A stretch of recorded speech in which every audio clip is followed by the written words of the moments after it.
Hello, everyone, and welcome to the last session of Festival Friday, Lessons for Louisiana, Incarceration and Public History. We are so excited about this one, which is a partnership with Operation Restoration. Operation Restoration is dedicated to uplifting the lives of currently and formerly incarcerated women. And we first learned of Operation Restoration not with words and music, but with its parent organization, the nonprofit One Book, One New Orleans. I will not give you the full spiel of what we do because I've been doing that off and on all day today and yesterday, and I will again tomorrow. But what I will tell you is that we give out books to those who need them most. And one of the organizations that we've been really, really proud to recently partner with is Operation Restoration. Through them, we managed to get a copy of our 2021 selection, The Yellow House, to every single one of the 450 women incarcerated at St. Gabriel right now. We also last year did a holiday drive for some of those women's children. So every single child got a stack of books from their mother on Christmas or Hanukkah or Kwanzaa or whatever it is they celebrate. And we are so excited to celebrate and uplift the work of Operation Restoration tonight and then again next year, because this presentation is part of a 2-year series of presentations we're going to do together. On that note, I'm going to introduce Dr. Stephanie Gaskill, who is, among other things, the higher ed lead for Operation Restoration, and she'll be facilitating the discussion tonight. Take it away, Stephanie. Thank you, Megan, for that introduction. We always appreciate the partnership with One Book, One New Orleans, and now with the Words and Music Festival. I am excited about this panel tonight. It's been a long time in the making. Just to give a little bit more context about my role at Operation Restoration, one of the main parts of my job is to help run our college and prison program in partnership with Tulane University at the Louisiana Correctional Institute for Women. And we have been working with representatives of the Indiana Women's Prison History Project and the Community Education Project. And I'll be introducing our panelists from those organizations in just a moment to start a similar history project here in Louisiana with students incarcerated who are in our program. And so we'll be watching a short film tonight about the projects in Indiana and Florida. And in anticipation of that, I'm going to introduce our panelists who will be featured in the film. So first up, we have Michelle Daniel, who is a 4th-year doctoral student in the American Studies program at New York University. She's interested in excavating the collateral consequences of criminal convictions for people and families directly impacted by incarceration. Her advocacy extends beyond the classroom through collaborations and opportunities to speak truth to power. While incarcerated, she presented legislative testimony on a reentry alternative she created that was approved by the Indiana State Interim Committee on the Criminal Code. As a subject matter expert, she serves in the development and operation of task forces, think tanks, and initiatives to reduce harm and end mass incarceration, and has joined Second Chance Educational Alliance as a senior research consultant. The boards of Worth Rises and Correctional Association of New York and advisory boards of the Jami Sisterhood, the Education Trust, A Touch of Light, Urban Institute, and Ithaca's Higher Ed in Prison Project.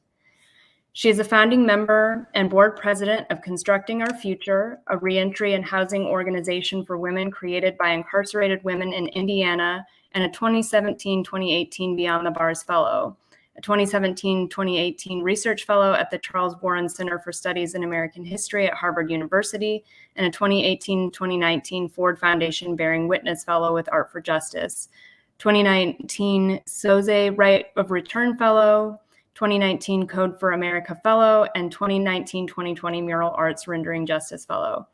Michelle is currently under contract with the New Press to publish the history of Indiana's carceral institutions for women with fellow incarcerated and formerly incarcerated scholars.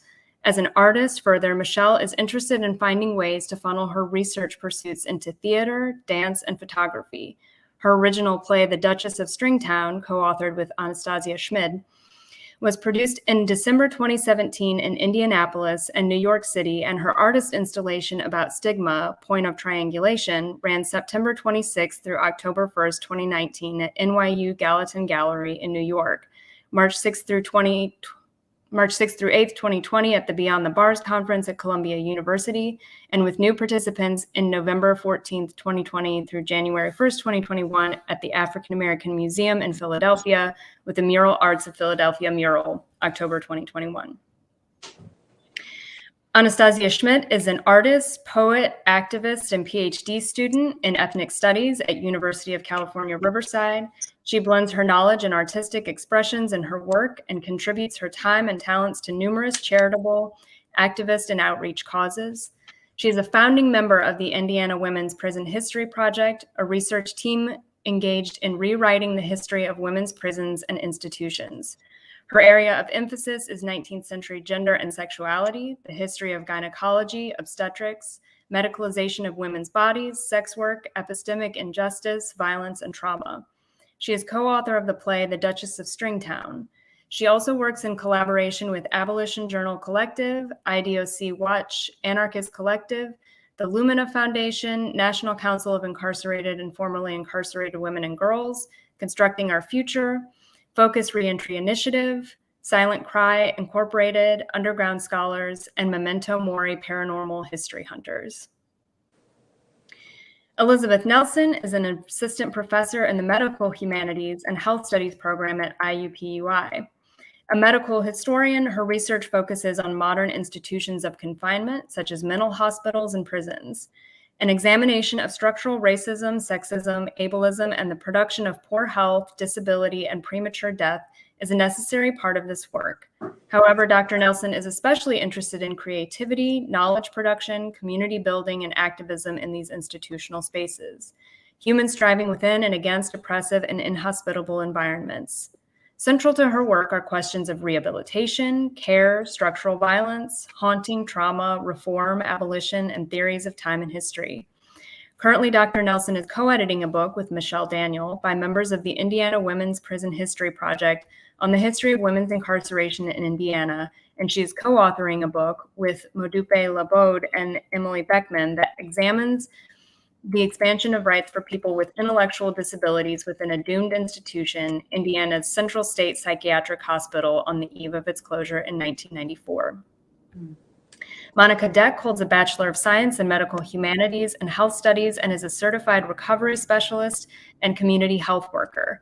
In addition to her work with Mental Health America of Indiana, she worked as a research coordinator and project manager for the Indiana Women's Prison History Project, supporting currently and formerly incarcerated scholars as they pursued original historical research on the origins of the women's carceral system in Indiana. Monica considers herself to be in long-term recovery from severe mental illness, and that lived experience motivates her passion for mental health education, patient empowerment, and self-advocacy. She regularly speaks publicly regarding her clinical and personal experiences to student groups and clinicians in training. Her research interests include health outcomes for formerly incarcerated women, the intersections of narrative identity and illness, and the long-term psychological impact of chronic disease. And last but not least, we have Andy Eisen, who is a visiting assistant professor in the history department and the assistant director of the honors program at Stetson University. He's the co-founder and co-director of the Community Education Project, Stetson University's higher education and prison program. That's our illustrious panel today. And so now I think we can start the documentary, and we hope that you will stick around for the conversation afterward.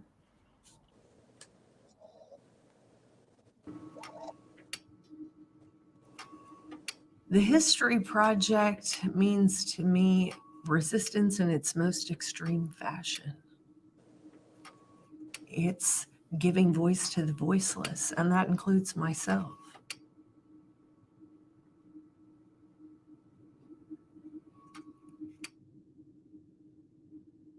The following tells the story of formerly and currently incarcerated researchers from college and prison programs who study history to challenge entrenched narratives within their communities.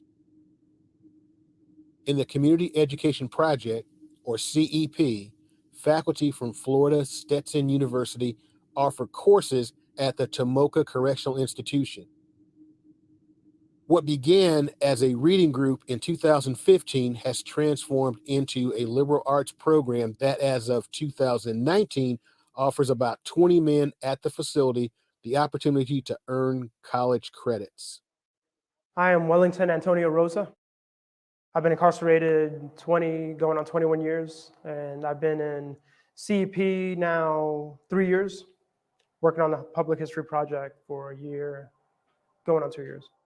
In 2018, after learning how poorly nearby plantations document the lives of enslaved persons in their public exhibits, a group of CEP students began researching local histories of slavery and Indian removal in East Florida, focusing their attention on the Spring Garden Plantation located about 20 miles from the prison.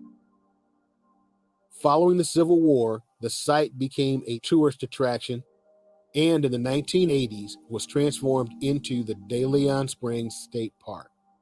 It's something that has this aura of history that's supposedly so great. You know, Ponce de Leon came here. This was the Fountain of Youth, which is all fabricated. It's spun like this capitalist idea that, hey, let's make money.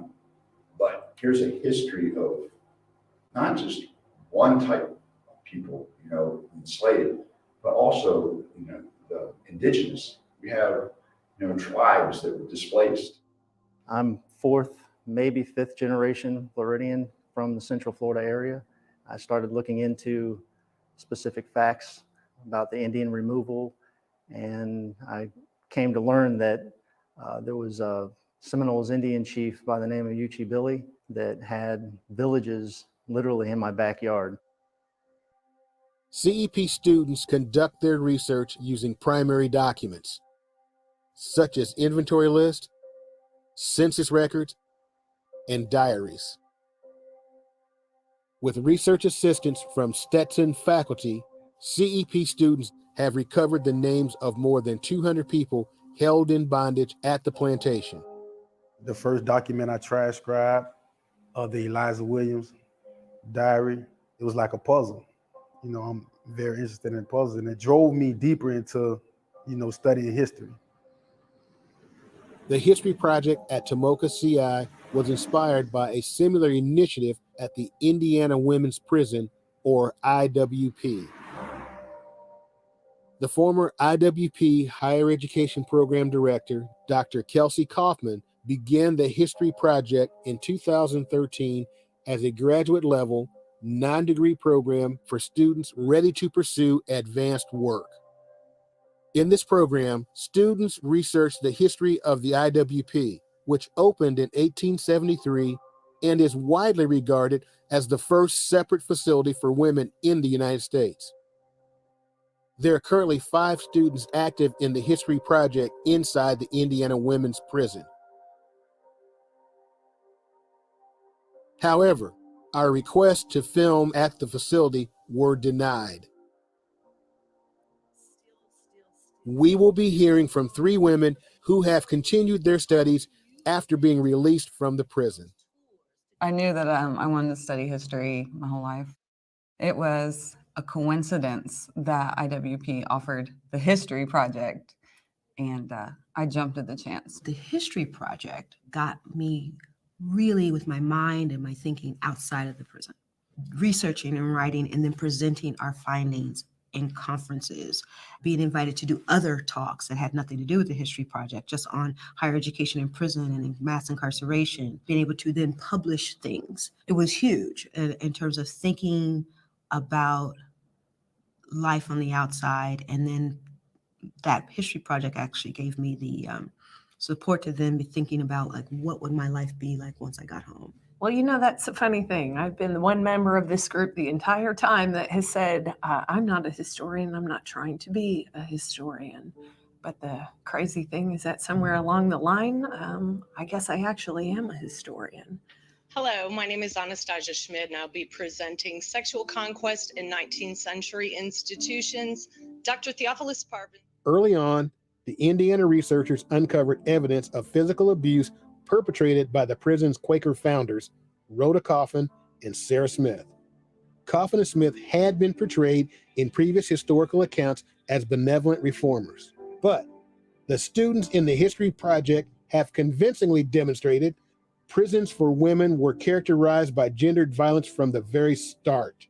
Can we really consider these people feminists when you are attacking your own kind, and what you are really doing is nothing more than what we were just talking about, solidifying the power structure already in place, in this case, patriarchy, male dominance, male privilege, male rule. Since 2013, the IWP researchers have expanded their reach to other institutions, such as a state-sponsored girls' school, a Catholic-run Magdalene Laundry in Indianapolis, and state schools for the so-called feeble-minded. All of these facilities confine women and girls in Indiana in the late 19th and early 20th centuries, largely to control their sexuality and reproduction.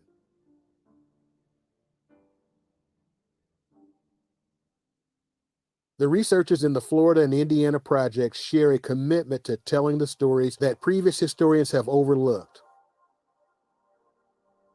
Most of our history, you learn, is not about over 90% of the population of the history of the world. All we hear about is the political leaders, the important people history. We don't hear about the common person. And to me, that is history, the common people. Critiquing local history through feminist histories, African-American history, minority histories, I think we might have a chance of opening the door to like all these other plantations that tell history from a political perspective that really aggrandizes, the enslavers. How about looking at it through all these other lenses of history? So I'm thinking that Spring Garden might become the first of its kind, and then maybe it'll allow us to revisit all these other plantations that are written from a majority perspective. It's about looking at the entire puzzle and the big picture and not just one piece. It's about filling in the blanks. It's about taking the thing that's been on the fringes and in the margins, and sometimes the thing that wasn't on the table at all, and picking it up and breathing a little breath of life right back into it and saying, yeah, it's real and it's valid. Finding marginalized voices in the archives can be difficult due to missing or non-existent documentation.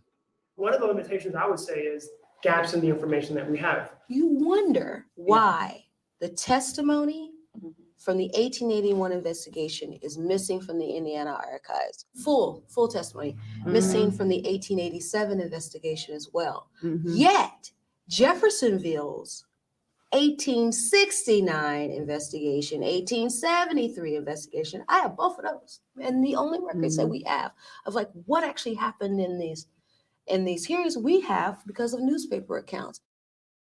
Sources that do exist are often written by the powerful and must be read against the grain to recover the experiences of the less powerful. The people that we're writing about did not write about themselves. We were having to rely on other people writing about them. So that's the way it sticks out to me. And also that we have so few documents of Spring Garden. We have a wealth of documents of other plantations or secondary sources, things that happened around them, but things that happened at Spring Garden, add the documents up. And I think this is a challenge of a lot of historians, right? Of creating that voice.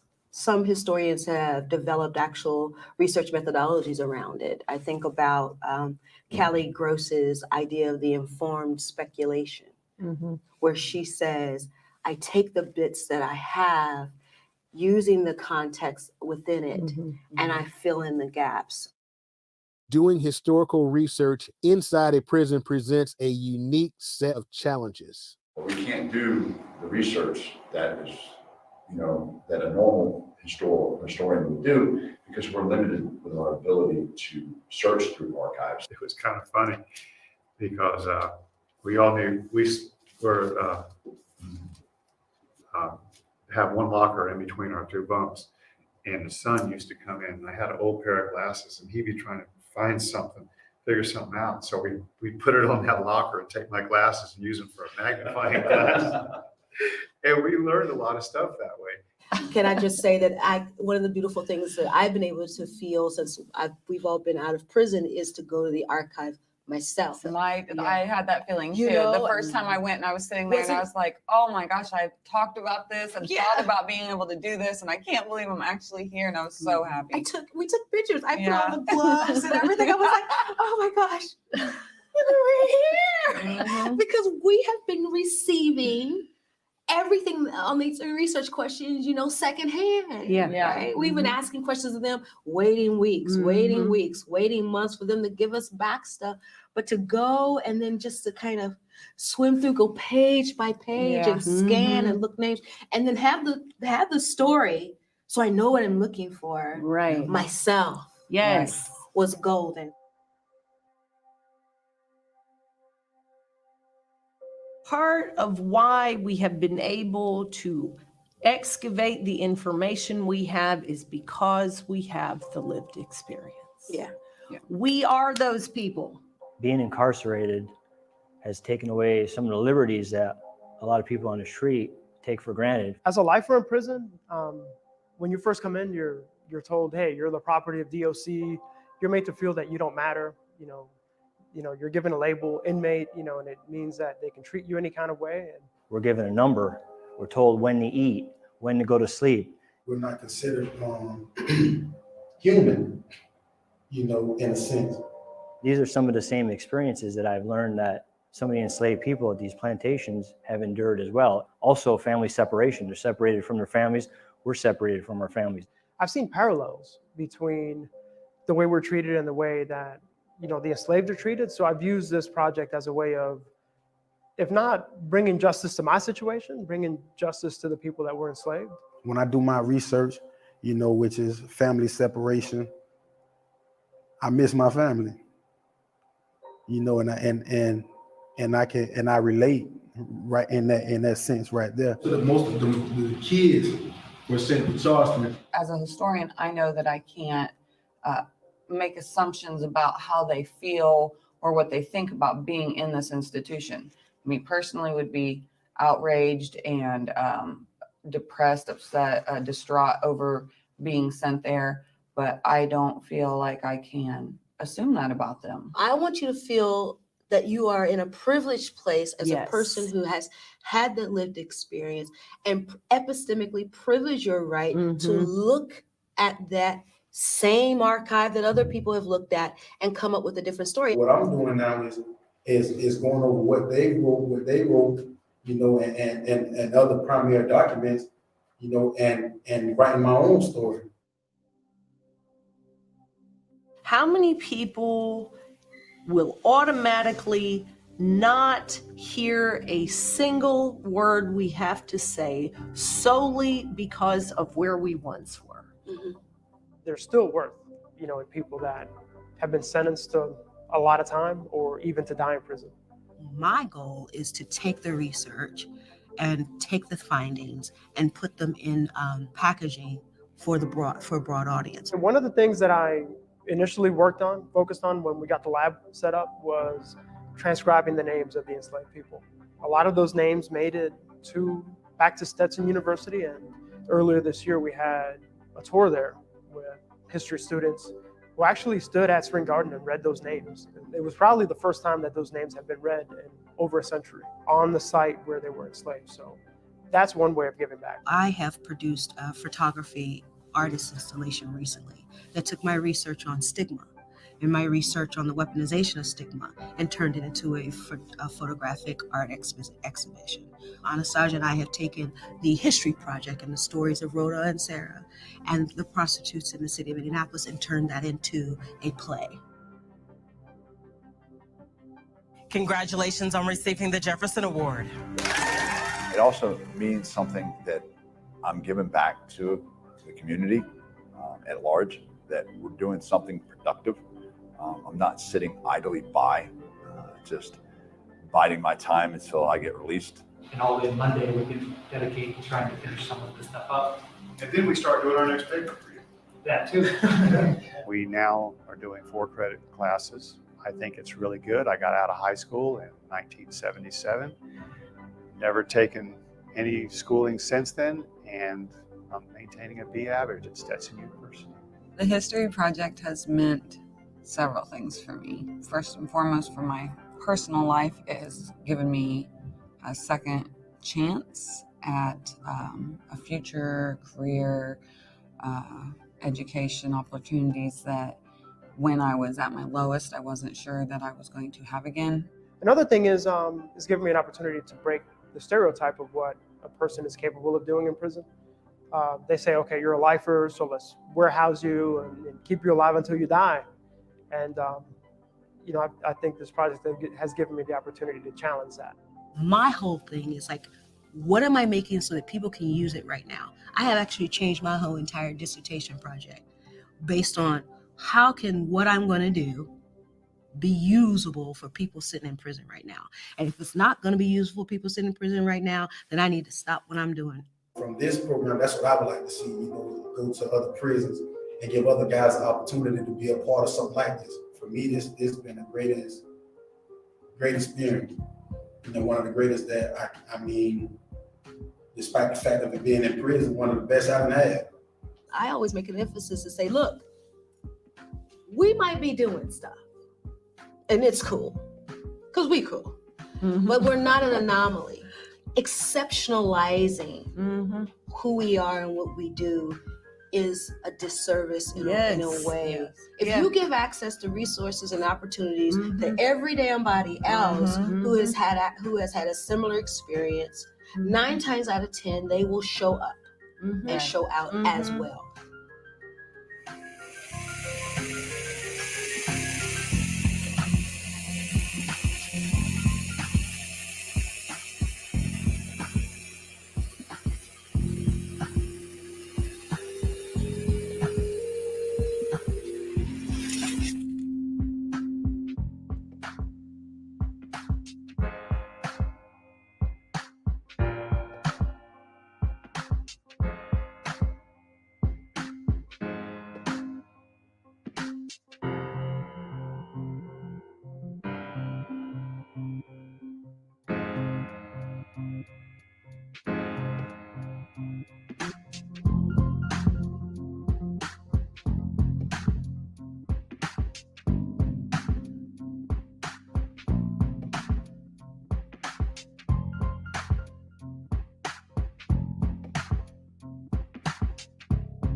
Gets better every time I watch it. I know we have pretty limited time, so I'm just going to jump right into the questions that I have for you all. And the first one is sort of a selfish one on my part, since we are trying to start a similar project here. Just how were you able to get these projects started? The kinds of history that you are investigating are not, they're critical ones. And so how, in the context of prisons, were you able to start these projects that have this critical voice? And just whoever wants to jump in on that one.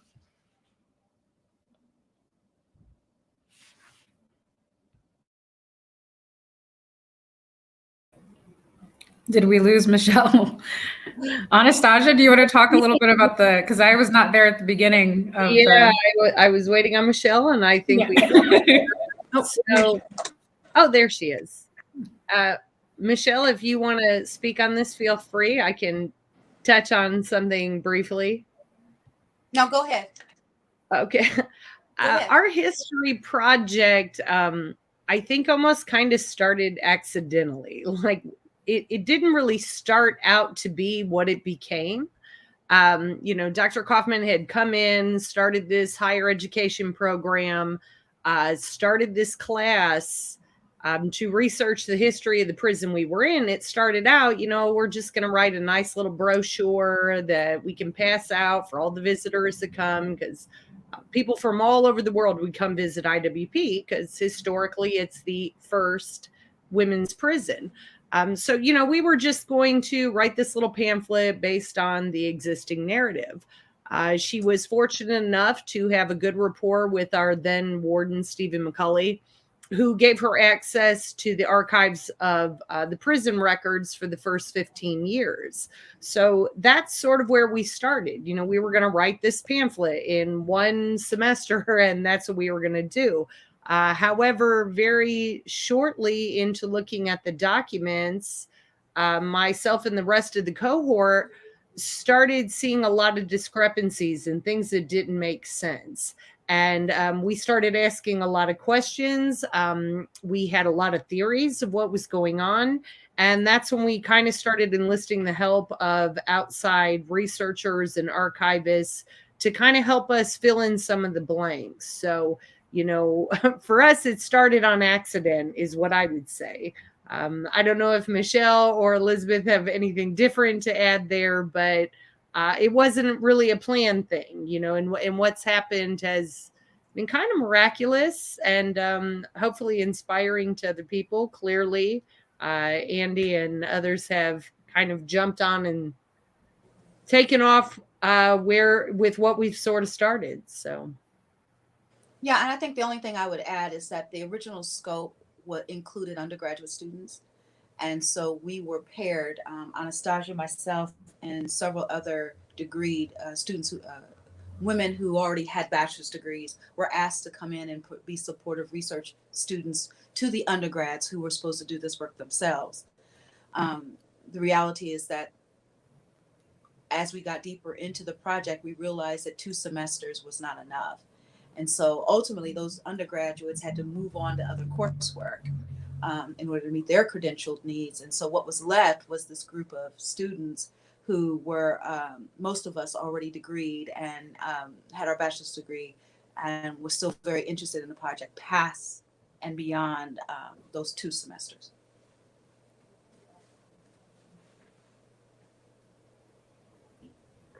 I can jump in and talk just for a moment about how our project got started.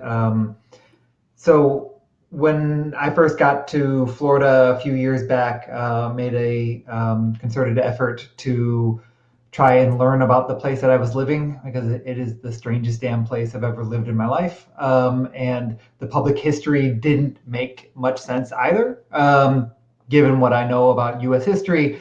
And so basically through visiting some state parks and reading the limited public history that was available, I began to try to make a little bit of sense of it. And essentially, I just went into the class and gave a guest lecture / workshop about public history, and was talking with the men in our program about how poorly the stories of Black folks and Indigenous folks in this area are being told. And then they asked, what are you going to do about it? And I said, well, I don't know, maybe I will post something on Facebook about how weird the land is, or maybe I'll write a blog, or potentially an article may come out of how kind of violent these stories or narratives from the state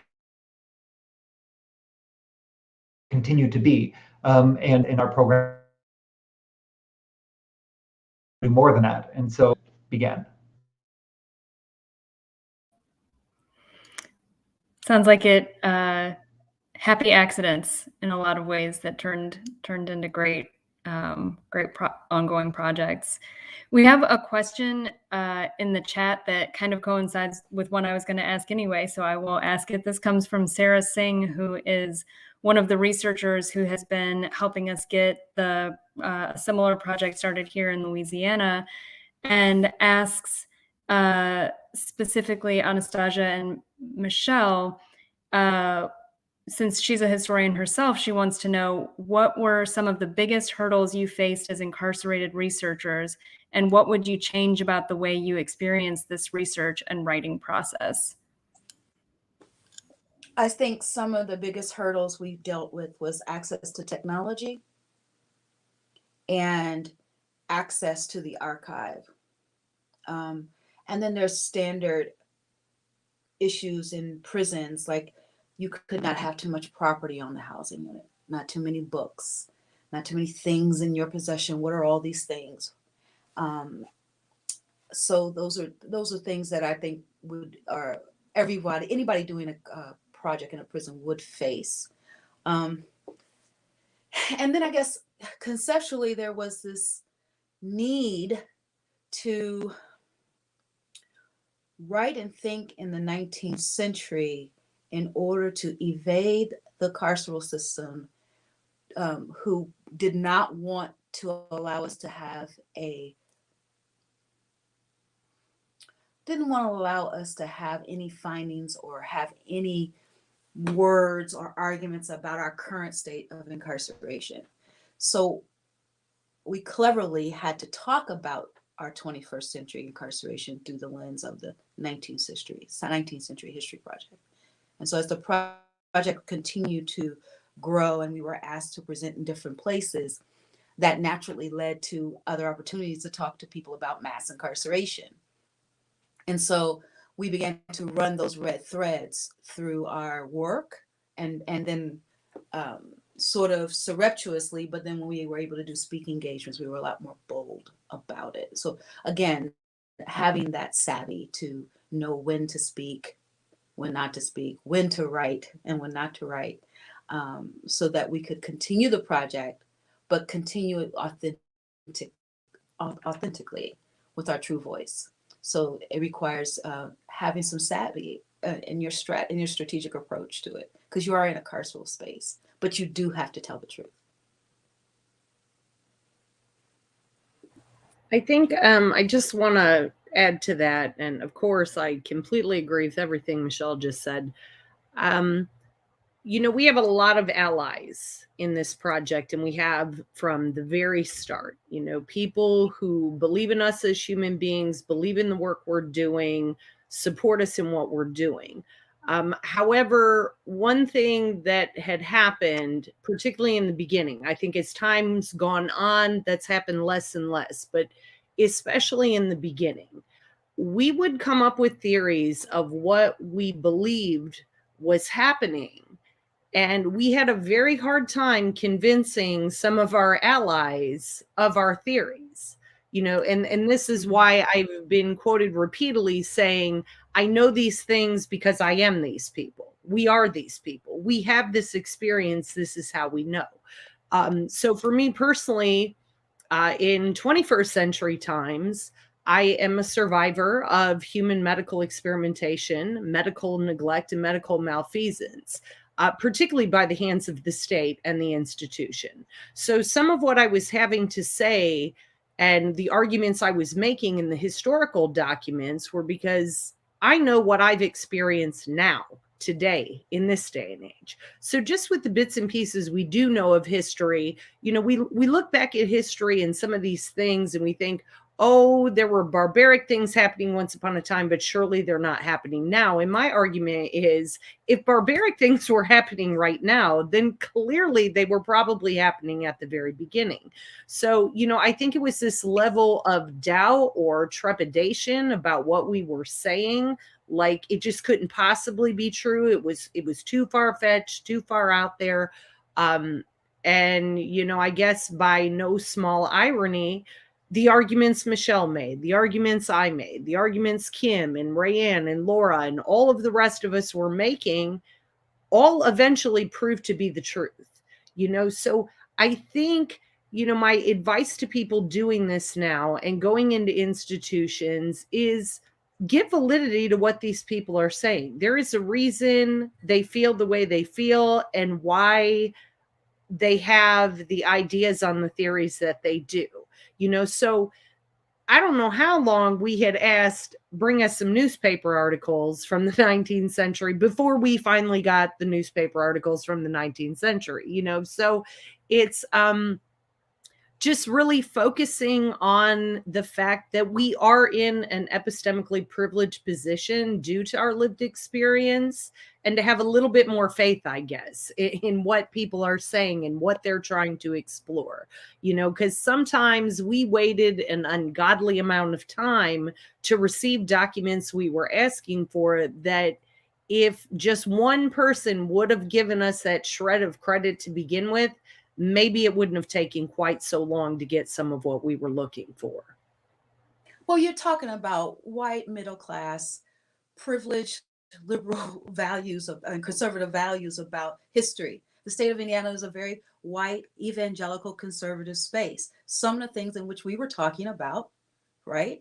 About doctors doing sexual experimentation, about religious people waterboarding incarcerated women and girls, that wasn't something people really wanted to hear. But it's the truth. And that's what I said. You have to have some savvy when you're an incarcerated person and you're attempting to speak against the dominant narratives in our community, in our society. And one thing I just want to point out as someone who is supporting these women as you've all did this work, one thing I think to keep in mind is like that, as Anna and Michelle have described, the things that are coming up in the archive and in the stories can cut really close to home. And that's another thing that you would want to prepare for in doing this work, is making making a secure space and acknowledging that this process can be difficult. It can potentially be triggering. It can be potentially traumatizing or re-traumatizing for the people doing this research. So I think that a group care and a self-care and an awareness component is really essential if you want to enable people who could potentially be vulnerable in that way to do this work in a healthy, productive, and safe way for themselves, and taking care of themselves while they do that. I've heard you all say so many times how it can bring these things up that are hard to handle, and definitely want to make space for that. I just want to interject one other thing on that point, Monica, and it's something that we've dealt with within our project and speaks to the question about the writing process. I think it is important to allow people to write in a voice that is genuine to them and true to them. I am an artist. Michelle is an artist. There are other women in our collective who are artists in various forms, sometimes creative writing. And I think, this is one of the things that I personally was butting heads with some of our supporters on early on. Sure, academic writing is amazing, and doing scholarly conferences, yes, that's all great and good. However, I wanted, and Michelle certainly also wanted, and as well as some of the other ladies, wanted to see what the knowledge we had gained and the information we had to put out there. We wanted to see that reach a broader audience. And so to me, I was looking at how can I tell these stories in a way that can speak to a larger audience? And for me, that was going to come through the artistic lens. In playwriting, in poetry, in painting, Michelle and her photography installations, so there's multiple ways to tell a story. And I think we need to keep in mind that it's important to have an open mind in this. Like, we can tell this story in a whole bunch of different ways. We don't just have to do this in academic writing and scholarly writing. Sure, that's good, but let's be open to do it in other ways as well, and do it in ways that genuinely speak to the people who are doing the work. You're answering the questions as they're coming up in the chat. we had a question here in the chat exactly about that. What are your ideas for getting the work of incarcerated scholars to be more public facing? Does anybody have follow-ups on that, additional thoughts or ideas? I think for teachers Elizabeth? who are going outside. Oh, go Elizabeth. Sure. Well, yeah, I was just going to say, not so much in response to the question about how to make the scholarship more public facing, but just on this question of academic the academic mode versus other modes of presentation. I do think there's a strategic decision, at least early in the Indiana Women's Prison History Project, to go into those kind of traditional historical venues like the American Historical Association meeting and places like that, and to write in an academic fashion as a mode of, in a way, conferring legitimacy to the work. Now, that being said, and Anastazia and Michelle have been at the forefront of this critique. So if you want to say more about it, as the project has evolved over the years, some of the scholars involved have questioned, the extent to which we want to appeal to those kinds of legitimacies, or that to what extent are we buying into certain models that are in themselves oppressive of what kinds of voices are believable or worth hearing, or what kinds of evidence counts as valid. All of those kinds of questions came up in the course of the work.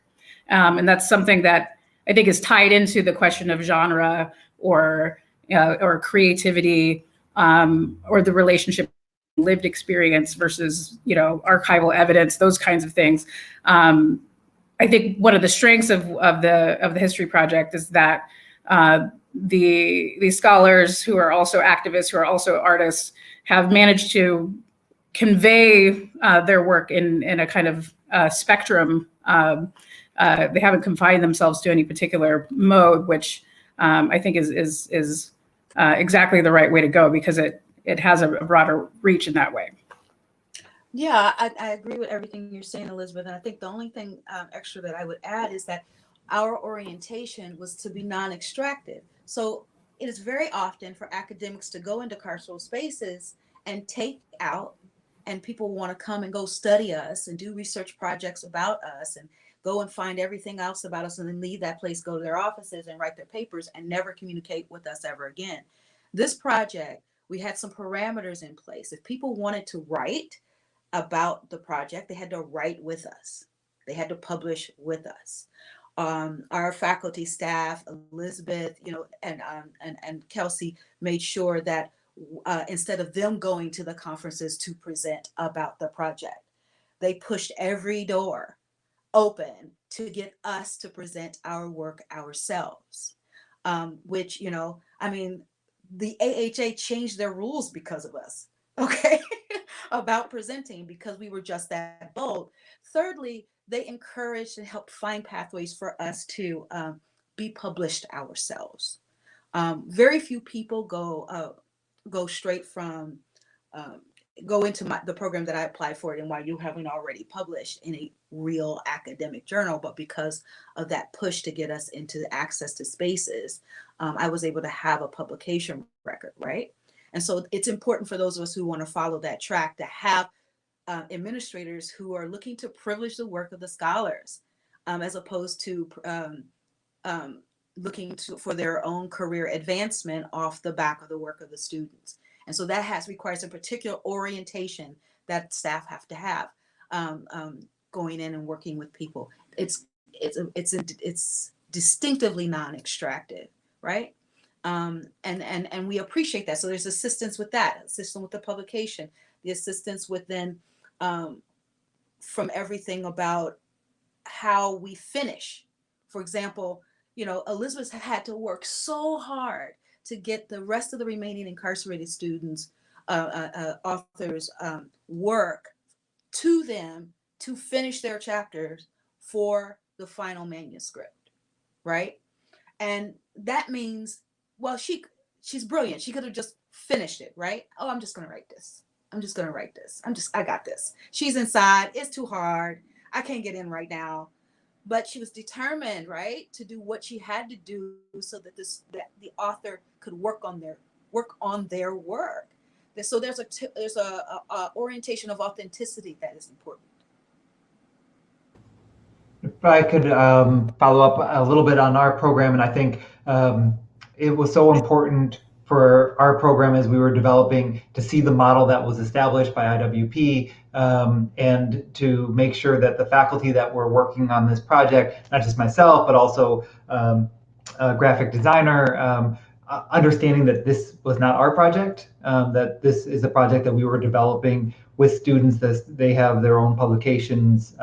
They aren't presenting here because they're currently incarcerated and there's no way for them to do so, but at other conferences, we read their work. They presented at regional, national conferences. When we were at the Making and Unmaking Mass Incarceration Conference, we had an opportunity for them to kind of share their words and record it and bring it back in. And so being very mindful of that, I just really appreciated that, Michelle. And then just to the question of academic or non-academic audience, or how do you get this work out to the public, I can just mention two things briefly that our students have been working on. The first was a traveling exhibit, which they were able to complete, and we've now taken this the histories that they've been working on.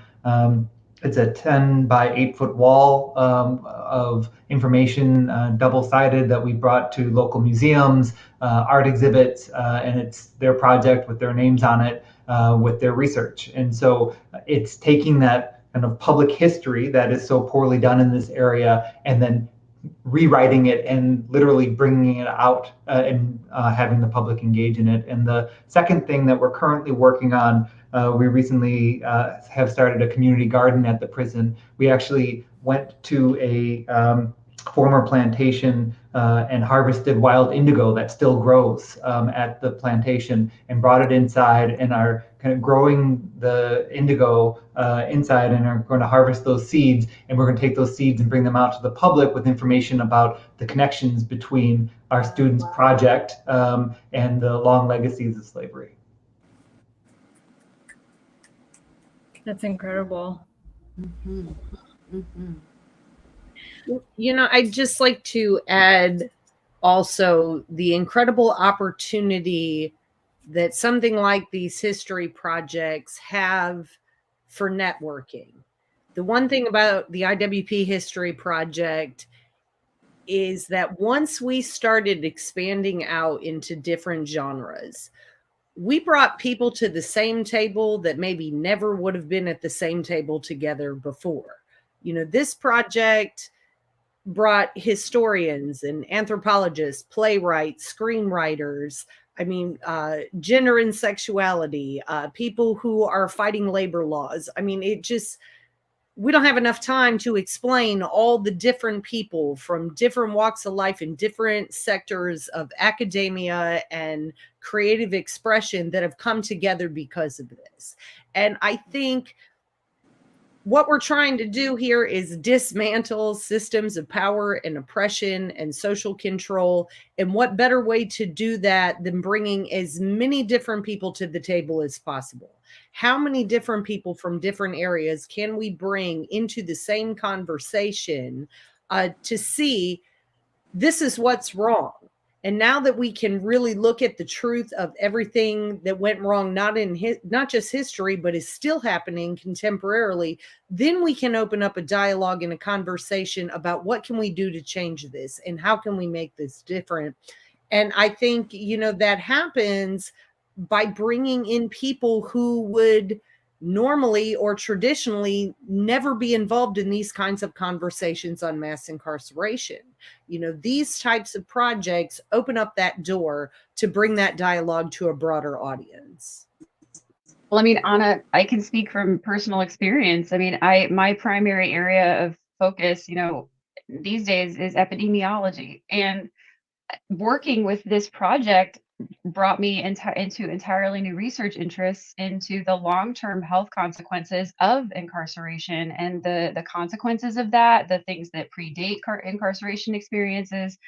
And I'm extremely intrigued in all of the potential for research that's out there, because working with you led me to identify this place in the literature of epidemiology and health outcomes where incarcerated people, and particularly incarcerated women, are absolutely missing. They're not there. And that's just a key example of what it's like to bring in somebody that you might not exactly think would, be a part of a history project, but it changed the entire direction of my research and my hope, long-term career goals. That's cool, Monica. I can see we have about 4 minutes left. So I think maybe our last question can be, this is sort of drawing on Marianne Fisher-Giolando's question in the chat, and then one I had as well, but just maybe each of you to wrap us up could just briefly say, since this panel is titled Lessons for Louisiana, what advice do you have for us as we try to launch a project similar to the ones that you all have established? Anna, do you want to start? And then we can go Elizabeth, Michelle, Andy, and Monica. I think it is absolutely imperative for any outside people who are trying to do this. You have to develop a good rapport with the staff of the institution. If you do not have a good rapport with the staff of the institution, you shall get exactly nowhere. I mean, so, just like Michelle was saying earlier, we have to be strategic in how we do things, how we talk about things, how we conduct business. But you have to understand that you, as the outsider, the quote unquote free normal person, the non-criminal, whatever label you'd like to put on this picture, the person who is not incarcerated, you automatically will have a level of credibility and validity that the incarcerated person does not have in the eyes of the staff.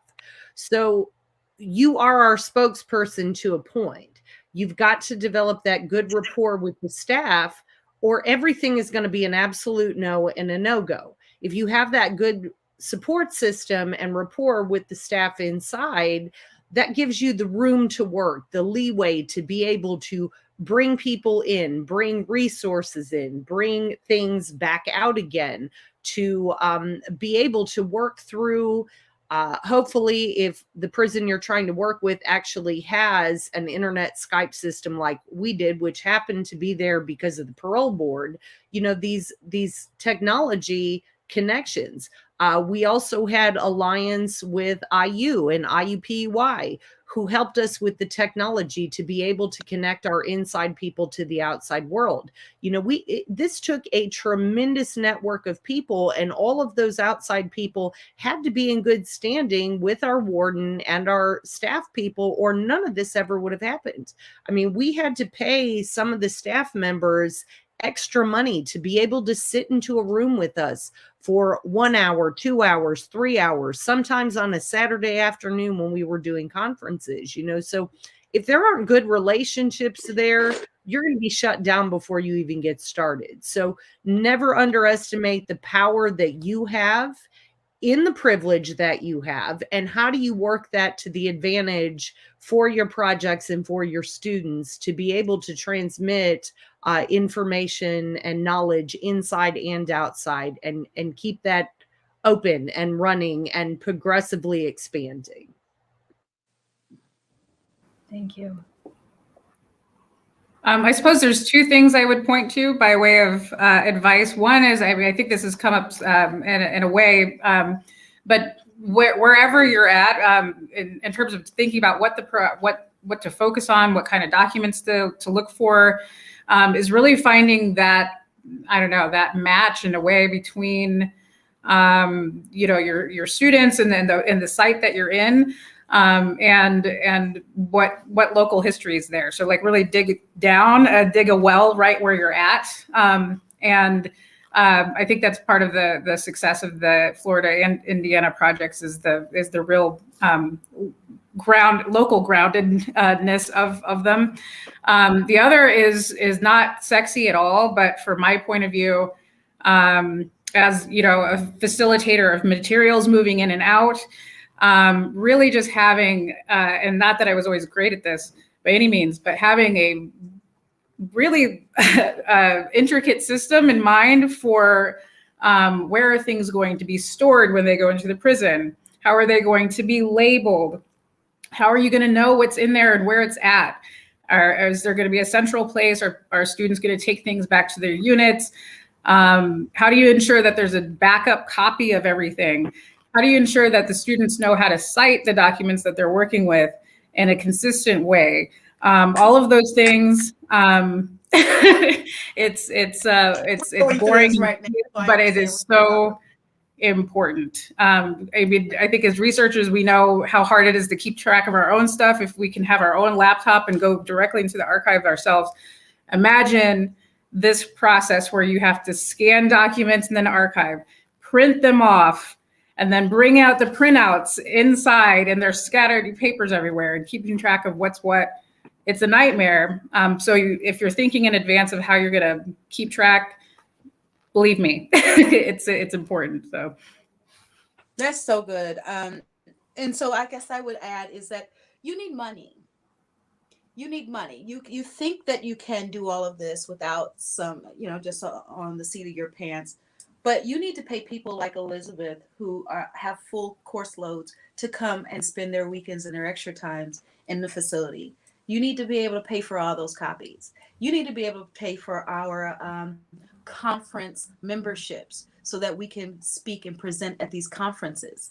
You have to be able to pay for pens and printer ink. And you have to be able to pay for, we needed so many different things. And so then that's the logistical side of it.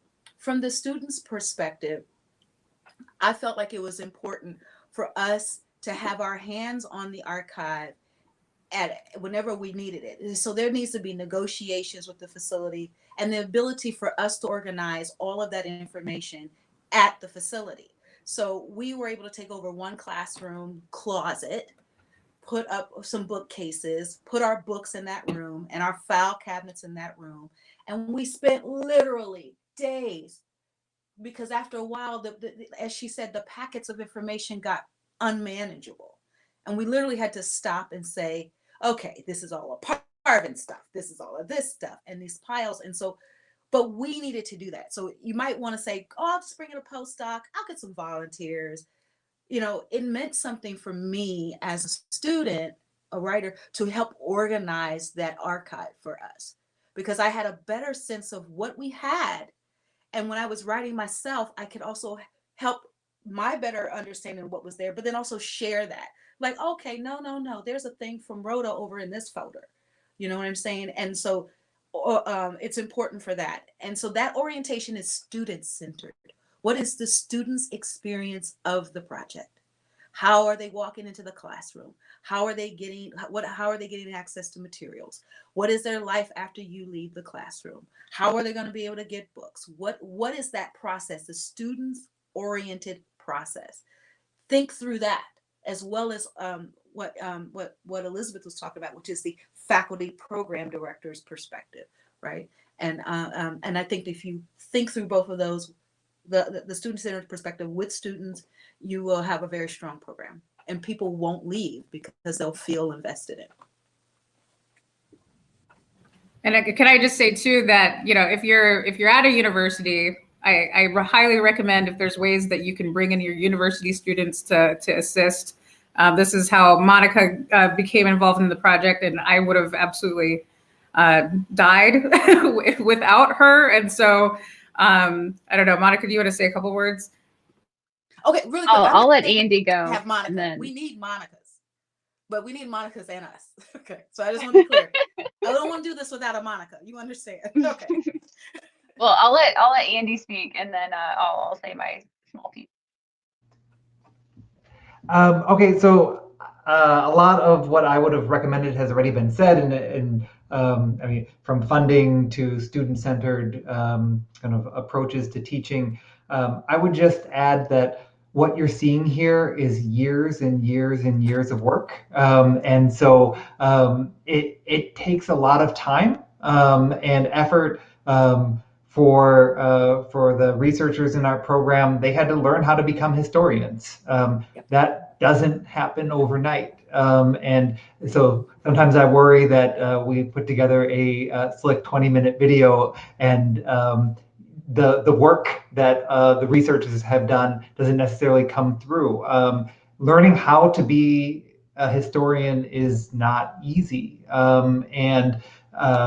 we took this approach in part because I am a historian and I was at the prison 20 hours a week or so, and there 3 or 4 times a week.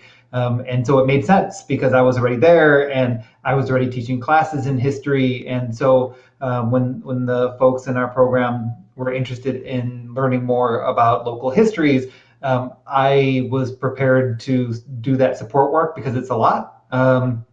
Unfortunately, we don't have undergraduates going into the prison.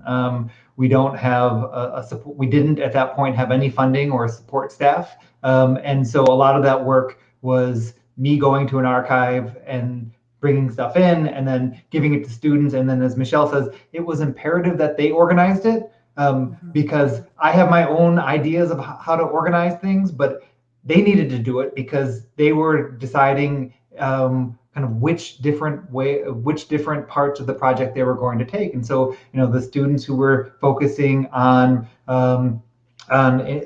indigenous and enslaved persons rebellions, they needed to know what materials they had and where they were going to put it. And so there's these long conversations that students would have with one another about what documents they had and things that were happening when I wasn't in the prison. Because if I was only going to be there 15 hours a week or like that, this project would never get done, right? They were talking back in their dorms. When I came in, like I would open up the door and I felt like there was a barrage of information of things, of requests needed, of things that they had discovered, of kind of secondary readings they needed. And all of that is exciting and exhilarating. And one of the reasons why I love this project so much is because it kind of fed an intellectual desire that you might not normally get at your traditional undergrad campus. And so there was that excitement of research, but it's also a lot. And so if you can get a Monica, if you can get someone, if you can get some funding and some support, it was quite frankly too much for someone who's a co-director of the project to also try to run a lot of the legwork that was needed to have it so the men weren't waiting weeks and weeks and weeks for something that literally would take a few minutes if I could find the time or if I could remember that one of 100 requests, right? And so finding that support staff, I think, at the outset is really important. And it would have allowed for our researchers to get things done sooner and being able to be responsive to their needs. I can't imagine how frustrating it must be, and I hear it from Michelle and Anna and others about, I know this document is there. I'm telling you where it's at. Just go get it. And so I wish we would have had that staff that we finally are kind of in a position to have moving forward. Everybody said really great things. The last thing I want to add is very straightforward, and it's not very it's pretty simple. I came to this project and I had not had any kind of contact with the carceral system. I had not had any personal experience with people with lived experience of incarceration.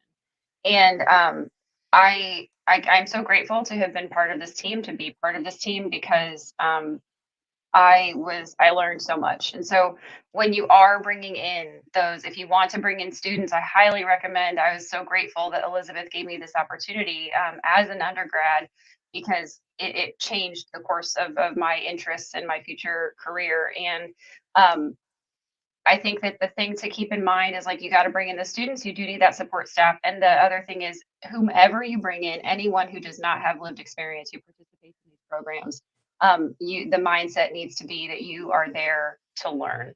You're there to facilitate, and you're there to learn. And having that mentality, I'm so grateful I had it, because I really did learn so much, not just from the work that these groups have done, but also their life experiences and what they have shared with me in this from their past and what was happening while we were all working together. And you just have to be willing to do that. And I think that you'll find the people who want to do that. And that's the key.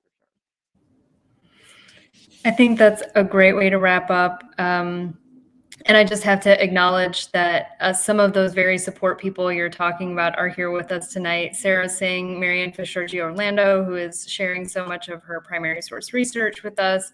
Catherine Jacquet, who's going to be teaching our our first class to do with the history project in the spring. So I just want to thank everyone for being here. And I know I'm taking furious notes. I'm pretty sure they are too. So that as we're starting, we can have some good footing to do so. So I'll wrap us up. Megan, I don't know if there's anything that you need to do to wrap us up, but I just want to thank all of our panelists and all of our guests for being here. We really appreciate all your wisdom and insight, and so glad that this all came together. Yes, and don't hesitate to reach out if things come up as you're in the process. We're here. We're here for you. Thank you. Thank you. Thank you all. That was absolutely incredible. I learned so much. I was also taking furious notes. And what I'm so struck by is how many of the discussions and readings and performances at this festival have raised questions about whose voices get amplified and whose voices get silenced and whose stories are told and whose stories are omitted, and how those questions are just intimately bound up in the concept of justice. Thank you guys for continuing that thread that is somehow beautifully running through the veins of this conference. And we will continue the discussion at 9 o'clock tomorrow. Thank you so much for being here. Thank you for spending another day with Words and Music, and we look forward to another great day on Saturday.